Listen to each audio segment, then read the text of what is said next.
Hey everyone, welcome to Scottsdale, Arizona, and welcome to the international media launch of the new BMW M2 and XM. I just came back from driving this car and of course the XM right there, but that's not the point right now. We're going to talk about the driving experience in the next videos. I have here with me two experts from BMW M, and we're going to talk specifically about the BMW M2.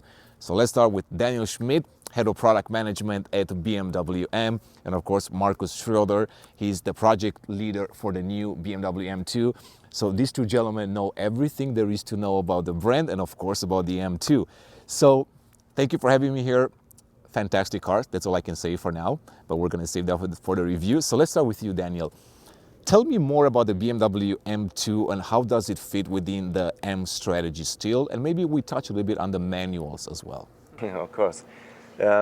Basically, the M2, BMW M2, represents everything what the BMW M brand stands for since the very beginning. Yeah, it's the essence of our brand. A compact sports car, high performance, two doors, outstanding looks, manual transmission and rear-wheel drive. So that's really the perfect entry into our high-performance offer portfolio of BMW M. Okay, so why are the manuals still alive? We do have customers, and the customer demand and the customer wish is what we are working for. So we managed to keep the manuals alive, save the manuals. Especially in the US, it's a very popular way of shifting. And in that respect, we are proud and happy to be the remaining brand to offer a manual transmission. So maybe we shift to you right now, Markus, because you're really, doing the nitty and gritty work on these cars.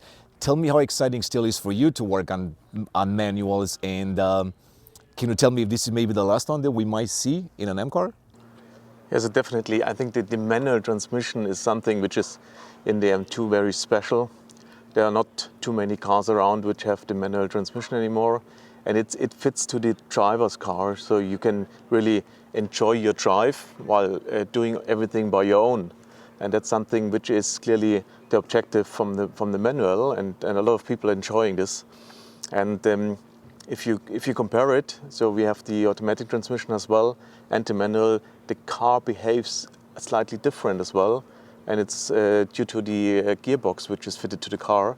And that's something every customer should experience as well before he decides if he wants to go the manual or the automatic route. Gotcha. So now let's assume that you both have kids. I don't know if you do, but if you do, I'm going to ask you to pick your favorite child out of the two, which is not the easiest thing to do. So if you were to get a new BMW M2, would you get the 6-speed manual or the 8-speed automatic? Let's start with you, Daniel. Always the manual.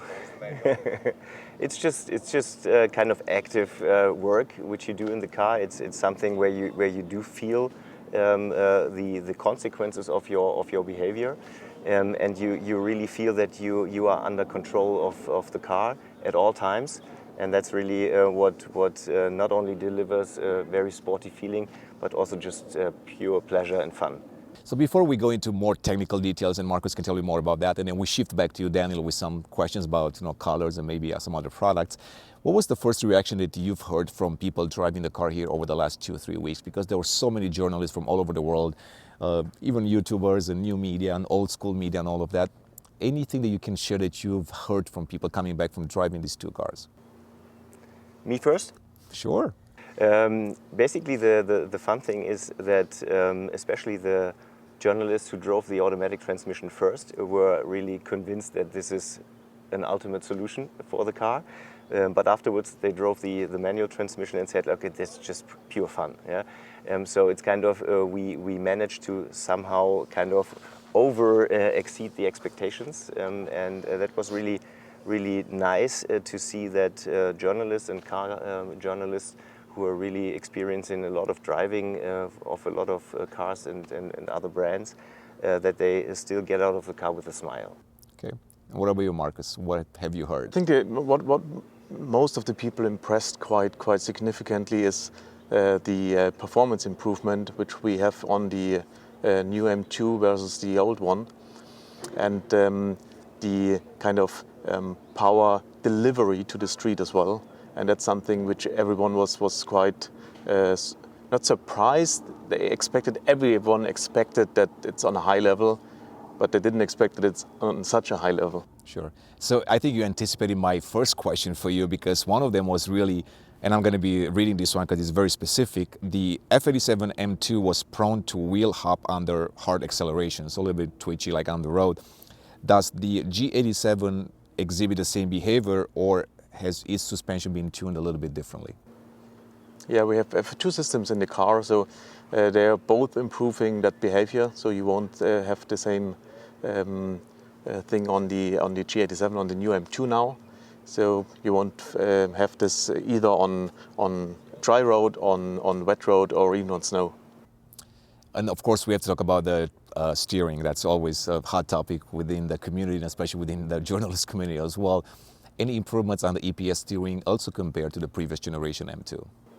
Yeah, I think it's in all components. So we definitely wanted to achieve a big improvement in the whole car setup. And so we had a look already which components we can take from the M3, M4, which are a very good basis for the M2 already. And then we did the tweak for the M2 that the car is behaving and driving like the M2 should, and our customers are expecting the car. And that's what we have done on the M2. I think the predictability and the precision of the steering has a massive improvement, and that's what also the journalists confirmed to us. And that was really kind of a goal which seems to be achieved. Okay, that's very cool. So now, can you actually quantify maybe the delta in between the stiffness of the previous chassis compared to this one? Do you have any specific metrics that you could say maybe 20% stiffer, 30%, 50, whatever that number is?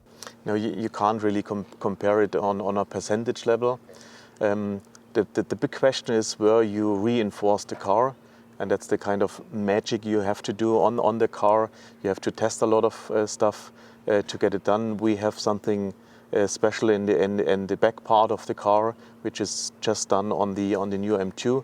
And that really helped to improve the stiffness on the back of the car, and contributes to the playfulness of the car as well. And so you have to do it on the car, but you can't compare it and say it's maybe 10% or 20% stiffer than the old one, because that's not really measurable. Sure. So let me drill a little bit into that answer, because we've talked about this one a little bit last night, and you mentioned this particular plate that's additional on the C-pillar. So that's one piece. Maybe you can tell me a little bit more details about that. But I also know that there is another plate under the hood too, aside from the triangle with the braces. And maybe you can mention that as well too, and what does it do for the car? Yeah, because what we want to achieve is that if you're on a bumpy road, that the shock absorber is taking all the load. Because then the car is precise, predictable, and that's what we have done on the car in the back, where the damper is going into the body. And if you have achieved this, then if you're going over a bump, the car is coming down, damper is getting all the load, and you can immediately turn in again, and the car is not bouncing or is whipping around. Let's talk a little bit about the M2 versus the M4. It is not a fair comparison, but of course sometimes people say, well, the M2 it's a mini M4, and we've talked about this a little bit off camera also. Tell me, what was the goal of the M2 project? Was it to make it a mini M4, or basically be kind of like having its own character? And also, how does it handle maybe compared to the M4 then? Yeah, we haven't looked at can we do a similar car with the M4 and M2. The project was always starting coming from the previous generation, and there was something which we got as a very strong feedback, that it's the playfulness and the kind of fun you have when you're driving the car.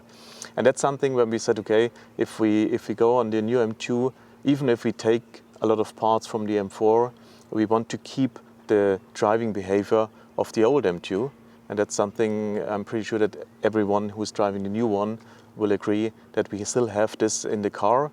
There's a shorter wheelbase, of course, that's helping as well. But it's still, if you want to go sidewards, then you can go easily. But at the same point, it's a little bit more stable and predictable as the previous generation was. So the overall package was what we were looking for, and we didn't look at is it now the same as the M4. From a product management point of view, to answer your question, no, we didn't want to do a mini M4. It's definitely an own character, and we are lucky to have had a very, very successful first generation M2 F87 before. And as Marco said, we definitely start in another direction. We start to make the predecessor car even better, but keeping the character of the car, keeping this, let's say, entry-level, high-performance BMW M for the customers, what they do expect from us. And at the same time, taking the technology which we do have in our portfolio, and then always decide what's the best technology to deliver that character. And in that respect, I think we do have a very, very good technology basis in the M3, M4, but still different dimension, different wheelbase, different weight, and also different body type in that character to be implemented. So I think you guys are reading my mind, or either we'll be spending too much time together because you anticipated some of my questions, but I'm going to ask you a follow-up on that because it was part of my overall question. So if a customer comes to you and says, should I buy the M2 or the M4, how do you steer them? Like, what would you tell them? This is why you should buy the M2, this is why you should buy the M4, and I'm going to throw a curveball, but what if somebody comes up to you and says, I have an M240i and I can make it an M2 with a few modifications and all of that, aside from the engine and everything else? So how do you tell customers which car to pick based on? I mean, a good sales assistant is first of all asking what the customer is demanding, what the customer is looking for. As we said, the character of the cars are different. The looks of the cars are different. We do have a little even more extroverted optics of the M2. We do have a little different target group, as we know from our market research. And in that respect, there is a bit of a different expectation what you have from a little more extroverted M2. Obviously, the price segment is also a bit different. And in that respect, what does the customer want? Yeah? Does the customer really want a car in a segment where the fun aspect is one of the main things, and where the rear-wheel drive is really the focus, as we only offer rear-wheel drive on the M2. And we do have a certain quite high mix in the M3 and M4 of the all-wheel drive system. And we do know that especially customers in that segment of the M2, they are really on purpose going for the fun of a rear-wheel drive. And the extroverted looks of the car is really what the customers do expect. Gotcha. Okay, fair answer. Now, Marcus, a follow-up on the question that you said it's, you use the F87 as the benchmark, but would you say that you use the competition model as a benchmark or the previous M2 CS? For us was the outgoing model, the F87 competition, which we were looking at as we developed the new one. Gotcha. Okay. So now another very, very technical question. I'm going to read this because it's quite long.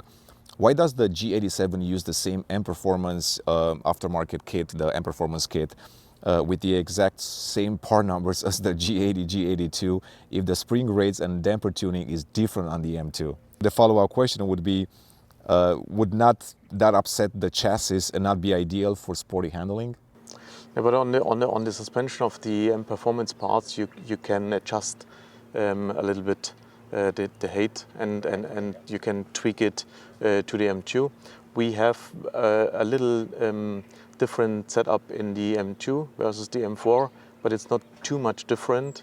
So it's only small bits and pieces.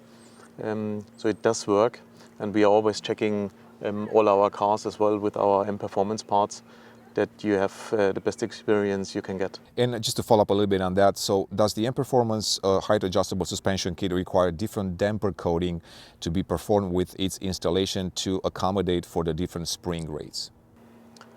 As far as I know, no, but I'm not pretty sure, to be honest. Okay, we can follow up on that and we can provide the answer. Perfect, not a problem. And then another question on this one, why doesn't BMW offer the M Performance HS suspension as part of an install option like they do with the M3 and M4? And apparently many M2 buyers would love to have that as a port install option that's also covered under the car's full factory warranty. As we always look at, if you develop the M2, that we have a setup where the customer is not having any bigger problems. So if you're parking your car somewhere, or if you're going into a car wash or something, then you need a little bit more distance between the front bumper and the ground. So the ground clearance is more or less what we were looking at, because that can really have a negative impact for the customer if you do it for everyone. And that's the difference between the M performance parts, because the customer wants to have this on his car installed, then he knows that he will be a little bit lower, and he thinks about prior to get the installment if that's okay and if he can handle that, or if he doesn't want to have this. So if you do it from a factory point for everyone, then it's not the right thing. Okay, so two more technical questions and we're done with that part. So one of them, the 930M wheels, so that's the style, which are exclusive to the G87, are cast wheels. Why doesn't the G87 get forged wheels, and how much does each 930M wheel weigh front and rear? I cannot tell you the exact weight of the wheel, to be honest, but we were looking at the whole package, and then we said we go with the wheel size of 19 and 20 inch. We're not starting with the 18 and 19 inch wheels, but all the customers can retrofit the cast alloys as well. But on the M2 we decided to go the other route, because we are always looking at the whole package, and it shouldn't be priced as well on a higher level, because as Daniel mentioned already, it's the entry point in our M world, and so we have always to bear in mind that we want to have achievable price point as well for our customers. Okay, understood. Another question on features kind of thing. So the 2 Series has the parking assistant with a 360 camera view. Why doesn't the M2 get the same thing? Yeah, we have 2 additional driving assistance systems. So we call it in our language FAS High, which you can get on the M4, for example. So on the one hand side, it's the driver assistance professional and the parking assistant professional. I think it's called slightly different in the US, but these are the 2 high options on the driving assistance systems, and we are not offering both on the M2. That's due to as well cooling reasons in the front, and we decided that it is a driver car and it's not about all the driving assistant functions. We don't have a major focus on that stuff. We still have some on the car, but not the highest version on the M2. Understood. All right, so let's switch to more general topics, and I guess one of them will be colors. So 5 colors available. I'm not going to outline them, but we see one of them here, and of course this is a foil, so it's not the same. And clearly, based on feedback that I've seen, and I'm not sure if you've seen the same, but there are people asking or customers asking for additional colors. Should we expect additional colors for the M2 lineup? If we do, any timeline on that? And then second of all, will that be part of your BMW individual program? And if it's not, then why not? First of all, we do believe that the colors we are offering are delivering a very nice fitting body color lineup to the car. Especially Toronto Red and Sanford Blue do fit to the car very well. We do see it here on the roads in Arizona that it looks good. But we do also have to take into consideration what the plant in Mexico, San Luis Potosí, is about to be delivering. There are certain limitations, quite obvious, but we are never really kind of saying never to anything. So please have some patience. Okay, all right. So that was an answer to the individual, or that was an answer to maybe we'll get additional standard colors? That's something that you can tease, or too early for that? It opened the cars not on the roads yet. Yeah, we are about to deliver the cars to our customers, and hopefully our customers are happy with the portfolio of colors we are offering. Okay, I mean, I think they are, but I think they just want a few more, and I think there are a lot of options to pick from, but that's a different story. Message accepted.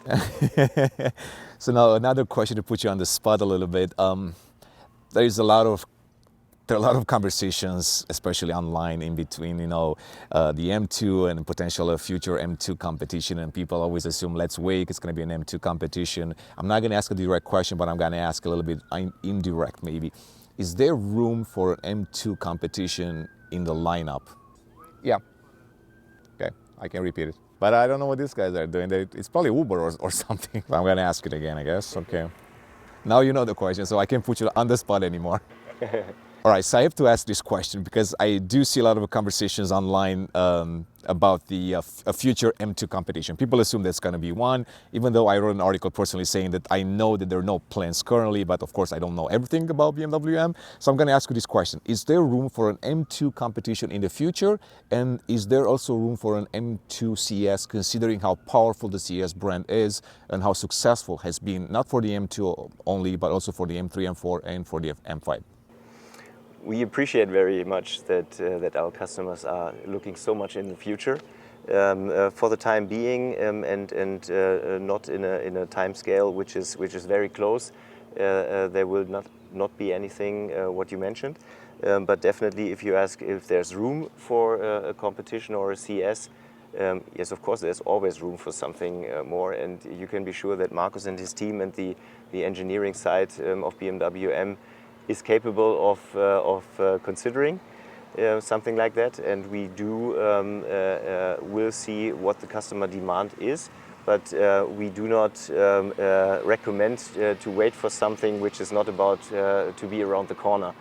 So we have a perfect offer. Yeah, we do have 90 horsepower more than the predecessor base model, even 50 horsepower more than the competition model of the F87. So in that respect, there is a very, very good M2 in place, and we wouldn't recommend to hesitate in the purchase decision. Okay, so trickiest final question. xDrive. I'm only asking that question because it has been extremely successful in the US for the M3 and M4. And I'm not going to ask you if there's going to be one, but I'm going to ask you, does it make sense to have it on a smaller M car? Because we haven't seen it so far. Of course, we've seen it on the M240i, and we know it's really good. So the question is, will it make sense for a smaller M2 to have additional weight coming from the xDrive? And will there be any benefits from having an xDrive? Similar answer. For the time being, we are more than sure that the rear-wheel drive is the right way of putting the power on the road for the M2. And as we said in the beginning, the characteristics of the M2 are a bit different in comparison to the M3 and M4. So we do believe that the rear-wheel drive is the right way of really having our Newton meters put on the rear axle.